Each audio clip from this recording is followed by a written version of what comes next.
Here's the final BP Ultimate grid for the weekend in Christchurch. There is the reverse grid. Tim Edgell and David Hopper make up the first row. Row 2 start for Andy Knight. Another one to watch out for alongside Nick Ross. Moving back to the next row, row 3, we have William Bamber and Simon Richards. Both these guys know how to turn it on when they need to.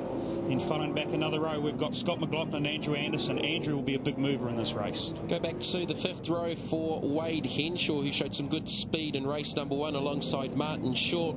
And then a row 6 start for John Penny in the Ford and Paul Manuel in the Holden Commodore. Well, then you've got stablemates Eddie Bow and Jason Barguana. Jason, he's had a lot of fun this weekend, and I know he's up to big things. We then move back to Andy Booth and Angus Fogg. This is where the action is going to start unfolding with these fast guys. That's an exciting row to say the least. Go back to Craig Baird and John McIntyre. And completing the grid lineup, it is Kane Scott all the way back on grid number 19. So this field lined up behind the AMG Mercedes safety car. Rolling start, reverse grid. Tim Edgell off the pole. He'll be pretty tough to beat. Jamie, the one to watch here is when this light turns green. They're going to be 5 or 6 abreast. When they go into turn 1, at some stage they have to go 1 or 2. You can't help but think Johnny McIntyre, maybe Kane Scott, right down the outside. Yeah, someone's got to go to the outside. We've seen that throughout the weekend with a couple of the other classes. It is the hottest that it's been throughout the weekend. Temperatures approaching 25, 26 degrees. On-track temperature up near the 50-degree range. There we go. The cabin temperature will be 55 to 60, so these guys are going to suffer. There's the speed gun. That's been one of the things that's factored in this weekend. Tim Edgell leading them down to the green. The longest race of the weekend. 20 laps of action guaranteed.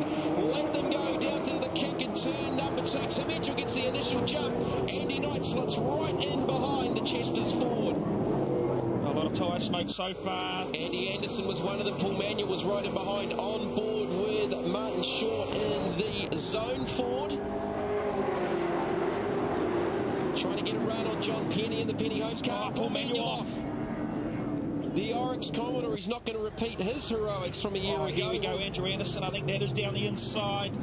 It's all happening, isn't it? Yeah, just got side by side together there with William Bamber as Eddie Bell and Jason Barguana getting hung out to dry on the outside of the exit of the hairpin. On board with Kane Scott. There's Johnny Mack. Angus Fogg immediately in front. Craig Baird just in front of them. He's got up the inside of Andy Booth. Willie Bamber just dropping a couple of wheels off through the infield. Scott McLaughlin and Eddie Bell just ahead again. Barguana on the outside. And he's copped out a couple of corners and losing positions, the Australian.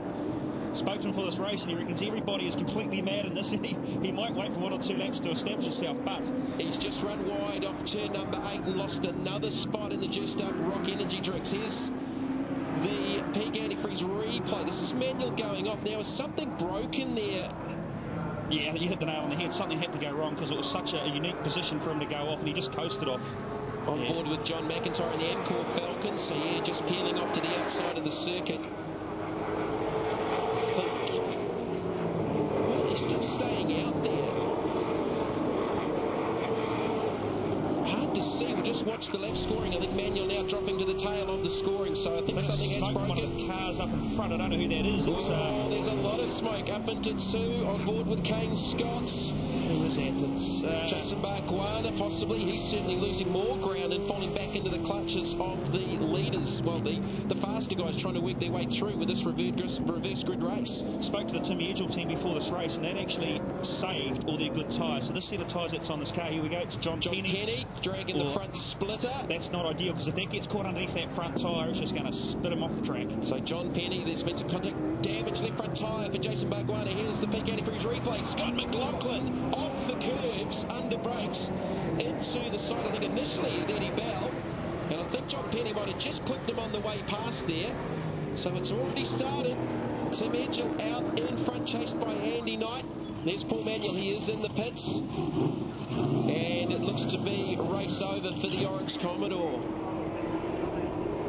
So Nick Ross in the 3rd position in the total Holden. I think Wade Henshaw in that 4th spot. There's now, do you see that bit of debris that fell off in the back? That's actually one of the brake ducts of one of the cars. Whoever's car has fallen off, they're going to suffer and suffer bad. Now that car's smoking. Yeah, Timmy Edgell just maybe showing some signs of smoke. Yeah, possibly. It's actually possibly the brake plug from his car. Something's coming down, dragging on one of the tyres. So Paul Manuel, we're getting the word from the pits that he's broken a tie rod, so damaged steering for the Oryx Commodore. So Tim Edgell, yeah, just saw some hints of smoke down on the main straight. Lap 3 of 20, Andy Knight second. Go back to Nick Ross, Wade Henshaw.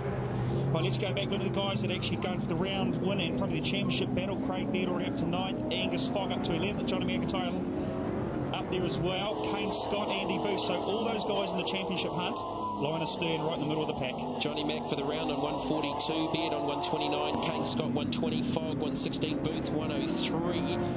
And the championship really has changed. Johnny Mack can't get away around David Hopper through the infield as Johnny Mack's got by Willie Bamber. There's Jason Bargwanna in the pits to replace that left front tyre. It's about this time we start getting calculators out and trying to figure out how the round's going to work out for the championship.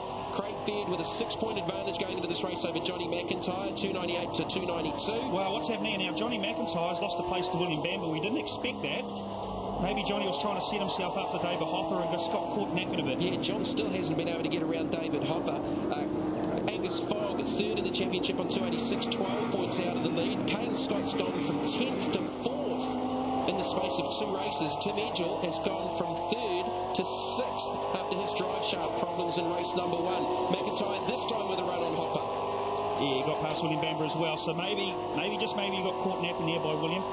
These guys have got nothing to lose, so they're going to take the battle to the championship contenders, that's for sure. So a couple of cars between John McIntyre and Kane Scott. McIntyre struggled somewhat in the first heat. It was 4th for the majority before the retirement of Tim Edgell, and then gained another spot with the penalty assessed for Kane Scott for breaching the starting rules. So a 2nd place finish in race 1. He won the 2nd race, so I mean, out of a tough start really for him. He's on track possibly for the round win as we go on board with Kane Scott, with Andy Booth out the back of the Fujitsu Ford. And sometimes that's the best thing to do, is slot behind the car in front, especially if he's a little bit quicker than you or just as quick as you. Let him pave the way for you, so to speak, in these reverse grid races, and then when you get towards the front, then start having a good battle. Back on board with Kane Scott.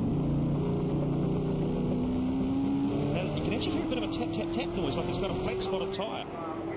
Well, we'll keep an eye on that as Tim Edgell continues to lead from Andy Knight. Andy Knight's actually a shade quicker in outright lap speed by only 4/100ths of a second, 131.448 versus Timmy Edgell's 131.488. The gap at the line is at 0.6 of a second, so actually extended a little bit just in that last half of a lap. Yeah, from around lap 12 onwards, we're going to see whichever car lost that brake plug we talked about, that's when that car will start suffering. We're just going back to John Penny. It may be off the John Penny car that was dragging its front splitter. Yeah, very good point, actually. If it's going to come off anybody, it would have been him, because majority of the front of the car would have been exposed at that point. So Manuel is a retirement. I would suggest that Scott McLaughlin, with a fair bit of damage to the super cheap auto. Holden is also pit side, if not replacing parts, possibly out, because that was pretty big contact at the hairpin. So there's Beard and Fogg. They're up into the 6th and 7th positions. John McIntyre in 9th. On board with Martin Short in the 12th position in the zone forward.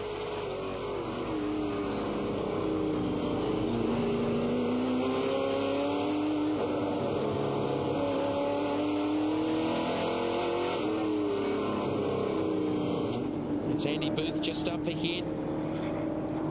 Had some issues in the 2nd race of the weekend. I think he was involved in an altercation that saw Wade Henshaw fire off through pothole on the opening lap of race number 2. Again, continuing to do a pretty solid job with another top 10 finish in race number 1.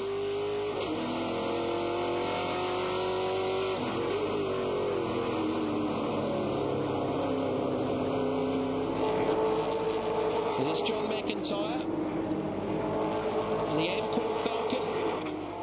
Now in the 8th position, Craig Beard 6th, Angus Fogg 7th. So that's the 3 guys who we're really watching, other than Kane Scott, for the round. Just 6 points, the difference between Beard and McIntyre for the championship lead. Looking at the last lot of lap times, we've got Angus Fogg quickest on a 30.5. Then Kane Scott 30.8, Craig Beard 30.8. Johnny McIntyre, interestingly though, at a 31.6, and he has relatively clean traffic.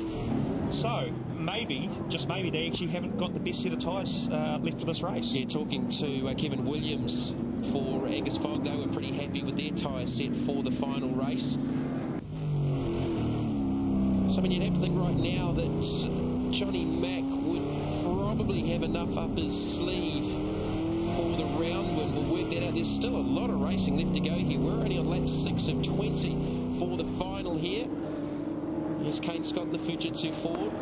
They've shown good pace, and they just lost a little bit of speed in that second race, Mark, where some of the other teams have made some changes and maybe the track's come back to them and just caught up to the pace of the Fujitsu Ford. Yeah, they'd set the car up for the hot conditions, and this morning they decided to leave it and just let the circuit and the temperature come back to them, and it's exactly what we're seeing now. We know that car was lightning quick in qualifying and very similar conditions to today, so look, it's a long race. We're only a third of the way through it. A lot of racing to go. Yeah, Tim Edgell, Andy Knight 1 and 2, and they got about a 5-second advantage over the third place Nick